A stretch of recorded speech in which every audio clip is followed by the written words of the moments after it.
5 സുന്ദരികൾ. December 29 തിങ്കളാഴ്ച മുതൽ എല്ലാ ദിവസവും രാത്രി 9:30 നമ്മുടെ സ്വന്തം സൂര്യ TV.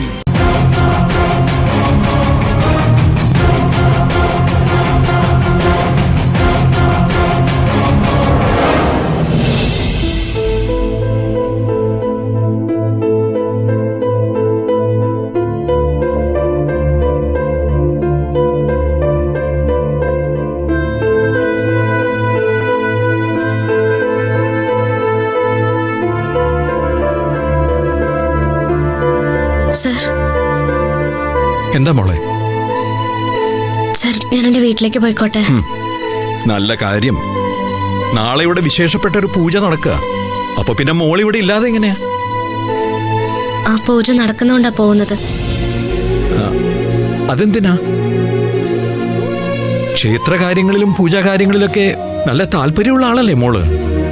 അതെ സർ, പക്ഷേ ഇവിടെ നടക്കുന്ന സുഹാസിനി പൂജയില് എനിക്ക് പങ്കെടുക്കണ്ട.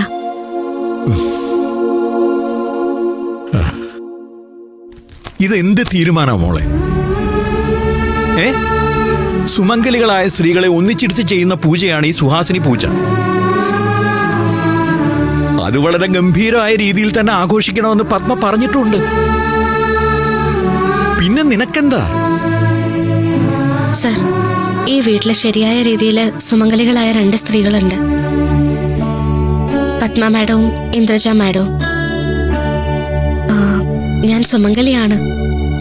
ഒരു താലി എന്റെ കഴുത്തിലുമുണ്ട്.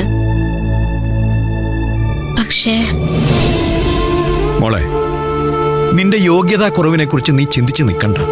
നീ സൂര്യയുടെ ഭാര്യയാണ്. അത് പൂർണ്ണമായും അംഗീകരിച്ചതാണ് എന്റെ മനസ്സ്. അവനും അത് അങ്ങനെ തന്നെയാ. അതുകൊണ്ട് മനസ്സിലൊരു ടെൻഷനും ഇല്ലാതെ മോൾ ഈ പൂജയിൽ പങ്കെടുക്കണം. വേണ്ട സർ, പൂജ നടക്കുമ്പോ ഞാനിവിടെ ഉണ്ടായാൽ എന്നോട് പത്മ മാഡത്തിന്റെയും ഇന്ദ്രജ മാഡത്തിന്റെയും അടുത്തിരിക്കാൻ പറയും.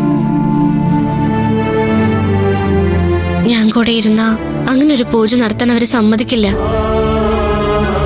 മോളെ, എന്നെ ചൊല്ലി ഈ വീട്ടില് നിത്യേന പ്രശ്നങ്ങളാ. പക്ഷെ നല്ലൊരു ചടങ്ങ് നടക്കുമ്പോ അതിന്റെ ഇടയിൽ ഞാനൊരു പ്രശ്നമാവരുത്. സാറിന്റെ അവസ്ഥയൊന്നും മനസ്സിലാക്കണം. എങ്കിൽ ഞാനൊരു കാര്യം പറയാം. നാളെ മോൾ ഇവിടെ ഉണ്ടെങ്കിൽ മാത്രമേ ഈ സുഹാസിനി പൂജ ഞാനിവിടെ നടത്തൂ. അല്ലെങ്കിൽ അങ്ങനെ ഒരു പൂജ നടക്കില്ല. വാശി പിടിക്കരുത് സർ. ഒരാളും ഒരു പ്രശ്നവും ഉണ്ടാക്കില്ല. പൂജയിൽ അർഹമായ സ്ഥാനത്ത് സൂര്യയുടെ ഭാര്യ എന്ന നിലയ്ക്ക് നന്ദിനി ഇരിക്കും. അച്ഛനാ പറയുന്നു. സർ, എന്നിട്ട് പതിവ് പോലെ എന്തെങ്കിലും പ്രശ്നം ഉണ്ടായാല് ആർക്കും അത് താങ്ങാൻ പറ്റില്ല. പൂജ മുടങ്ങുന്ന ദോഷ, എല്ലാവർക്കും ദോഷ. മോളെ, നിന്നെ അംഗീകരിക്കാത്തവരിവിടെയുണ്ട്. പക്ഷേ ആ അംഗീകാരം നിനക്ക് കിട്ടുന്ന നിമിഷമാണ് നാളത്തെ ഈ പൂജ. അതിന് നീ ഇവിടെ ഉണ്ടായേ പറ്റൂ.